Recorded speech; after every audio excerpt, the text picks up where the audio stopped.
Let's go to page 572, and this is lesson 9.1. This lesson is to learn about translate figures and use vectors. So over here it says, in lesson 4.8, you know that a transformation moves or changes a figure in some way to produce a new figure called an image. Another name for the original figure is the pre-image. So again, image is the after, so pre-image is the original. So like if you have over here, so this is your original or pre-image. After you move, the result is called the image. Okay. Now it says, recall that a translation moves every point of a figure the same distance in the same direction. More specifically, a translation maps or moves the point A and P of a plane figure to point P prime. Okay, so see that. So this is how you read it, P prime and Q prime, so that one of the following statement is true. Okay.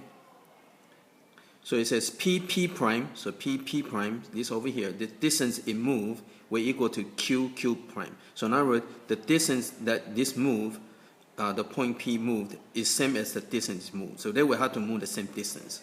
Okay. And so,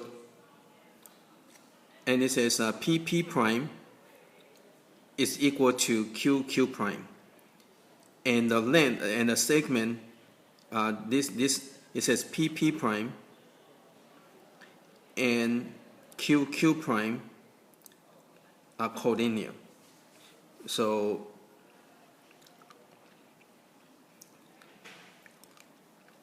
this is true. So again, when you move object, right? See when you're an object, when you move, okay, every point will move the same amount. Okay. Okay. Now let's go to example 1. It says translate a figure in a coordinate plane. Okay, so it's graph quadrilateral ABCD. So here ABCD. So you graph the point. So point A is -1, 2. So -1, 2. That's point A. B is -1, 5. So again, start from here. Go -1, 5. That's point B. C is 4, 6. So from here you go 4, 6. Okay, so that's point C. D is 4, 2. So you go 4, 2. Okay. So that's your pre-image or the original. ABCD is your original. Okay. Now it says find the image of each vertex after the translation x, y. So that's what you start out with, and that's what you can end up with. Okay. So this is called the rule. This is a rule for the translation. Okay. So notice you're going to add 3 to the x and -1 from the y. Okay. So that means whatever x is, you're going to add 3. Means you're going to move the. So this is what you're doing. So move 3 to the positive. Okay. And y go down 1. So basically you move 3 and then go down 1. Okay. So whatever you have. So first to do it algebraically, you go and write down your coordinates and then just follow the rule, right? So again, you add 3 to the x. So -1 plus 3 give you 2. Okay. -1 plus 3 give you 2. 4 plus 3 give you 7. 4 plus 3 give you 7. Now for the y, you have to -1. So 2 minus 1 give you 1. 5 minus 1 give you 4. 6 minus 1 give you 5. And 2 minus 1 give you 1. So you can, and then after you can plot, right? So A prime is 2, 1. B prime is 2, 4. Okay. C prime is 7, 5. And D prime is 7, 1.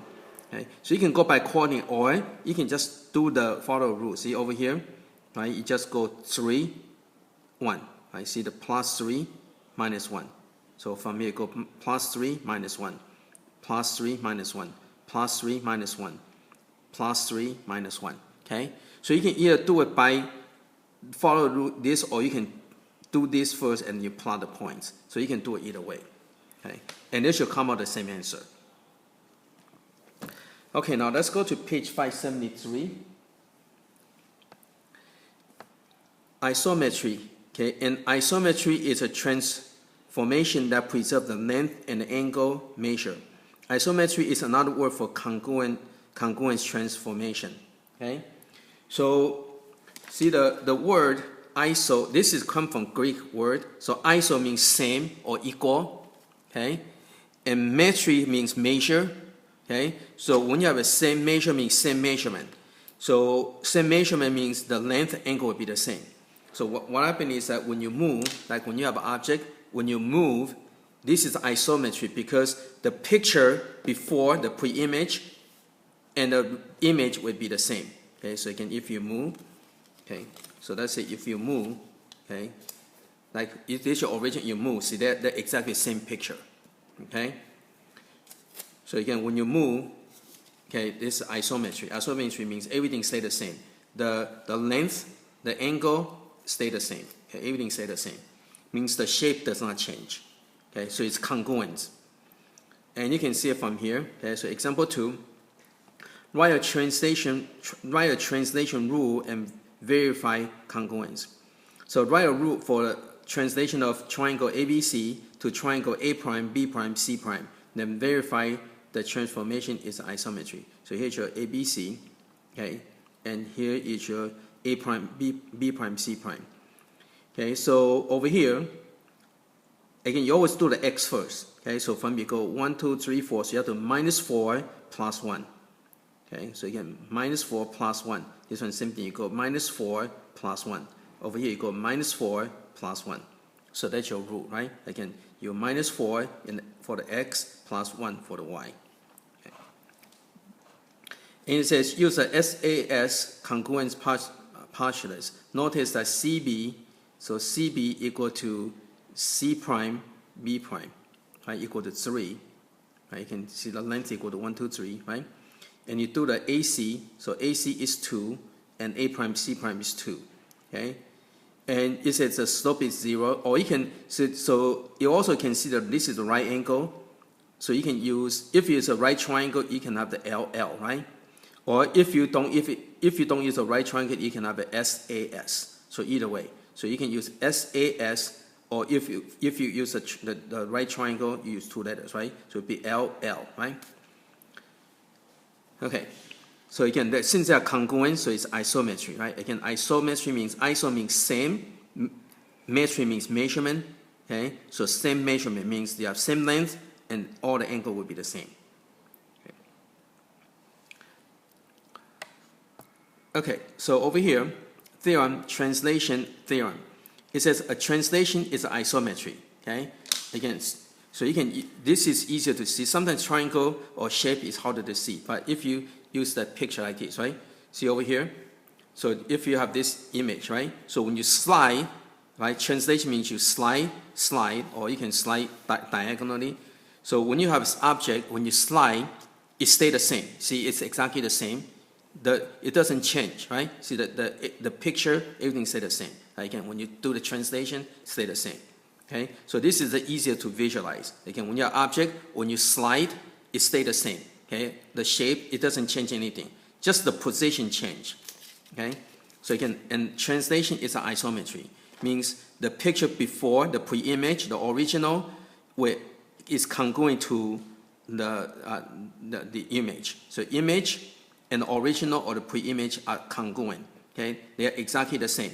The difference is that when you translate, when you do the translation, the position change, okay? But everything else stays the same. Again, we don't need to do the proof, okay? Okay, now, next thing is a vector. It says another way to describe a translation is by using a vector. Okay, so we did it by coordinates. Okay? So before we do it by coordinates and rules, right?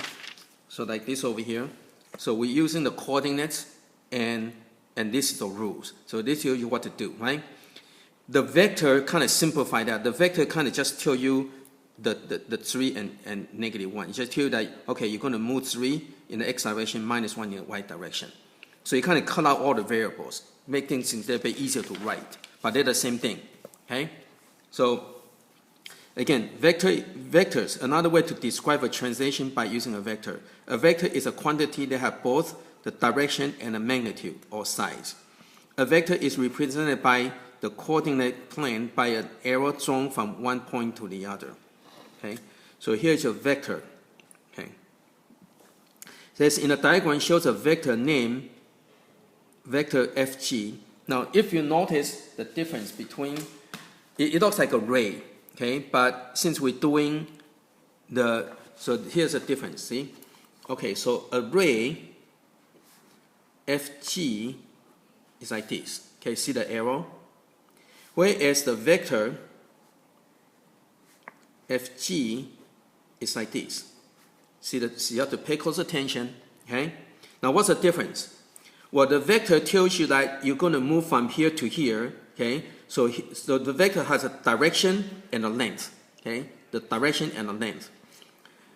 Array is all the points on here, okay? Array is all the points on this arrow over here. So it's infinite number of dots. So again, array is all the points on here.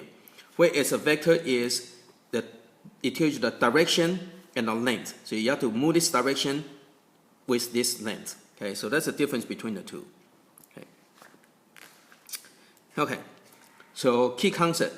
Vector. The diagram shows a vector named fg. Read as the vector fg. The initial point or starting point of vector is f. So this is called initial point or the starting, right? Initial means start. So here's your initial point, that's your start. Terminal means the end. So initial, terminal, okay, end point. And so the vector kind of made up of two components, right? Horizontal. So to get here, you just go this way and go up, right? So go horizontal and vertical. So this is called a horizontal component. So you go 5, 3, we give you that, okay? It says the component form of the vector combines the horizontal and vertical components, so that the component form of vector fg is 5, 3. And notice a symbol. So this is how you write coordinates, okay? This is how you write vector.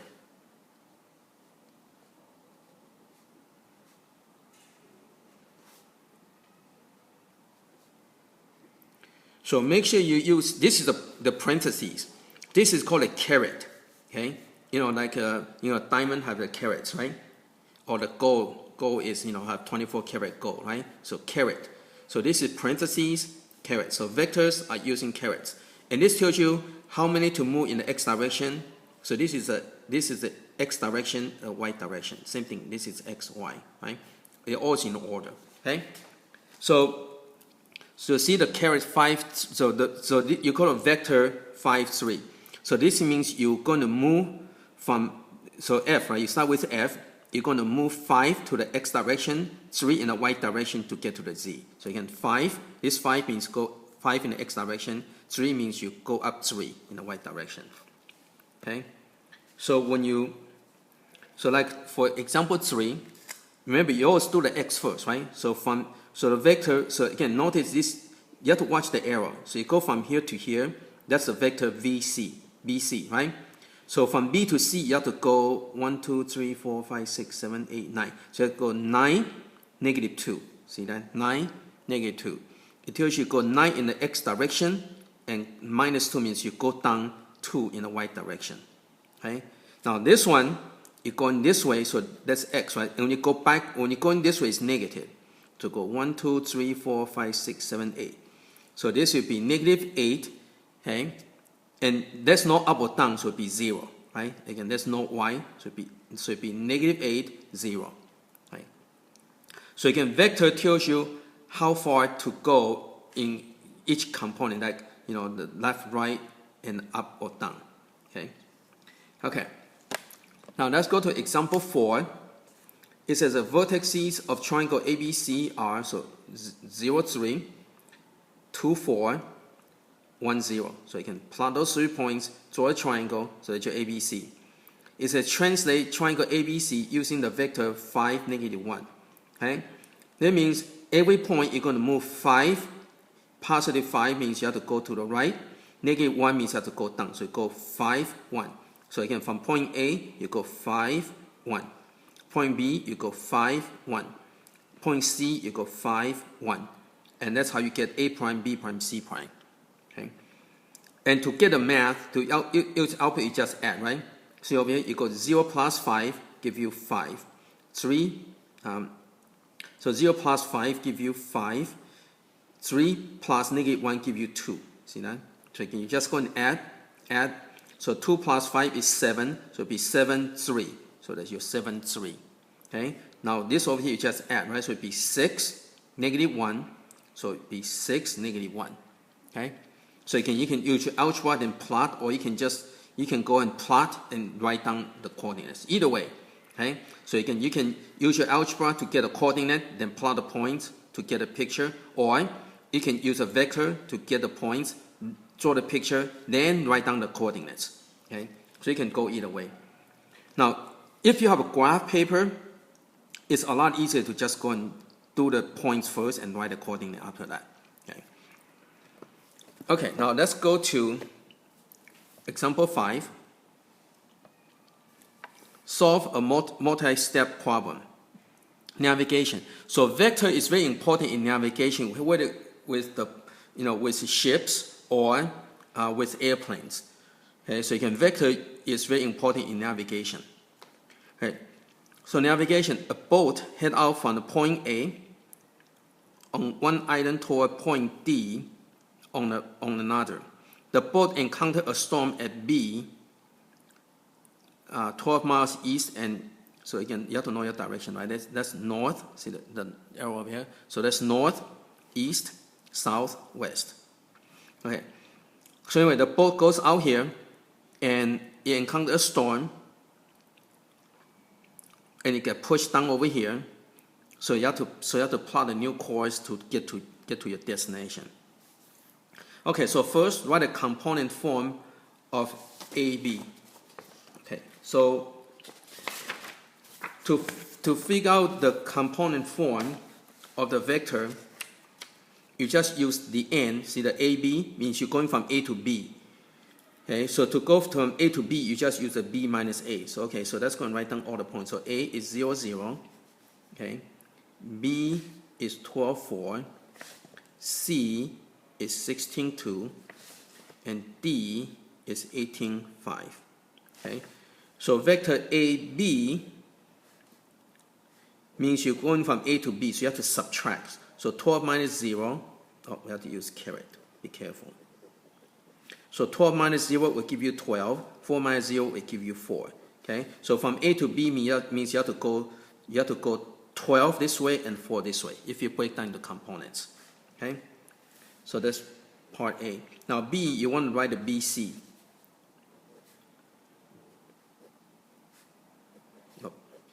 Okay, it's kind of take a while to get used to writing the caret. Okay? Okay.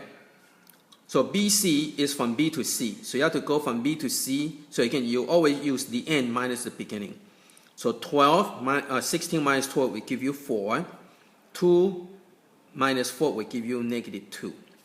Okay?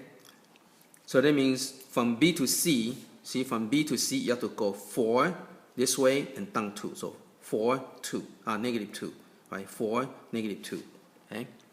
So again, this tell you the negative 2, again, this gives you the direction and the length. Okay, then part C, write a component, the vector that describes the straight line path from the boat current position C to D. Okay, so now you're going to do the C to D. Okay, so from C to D, again, you just use the D minus C, right? You always use the end minus beginning.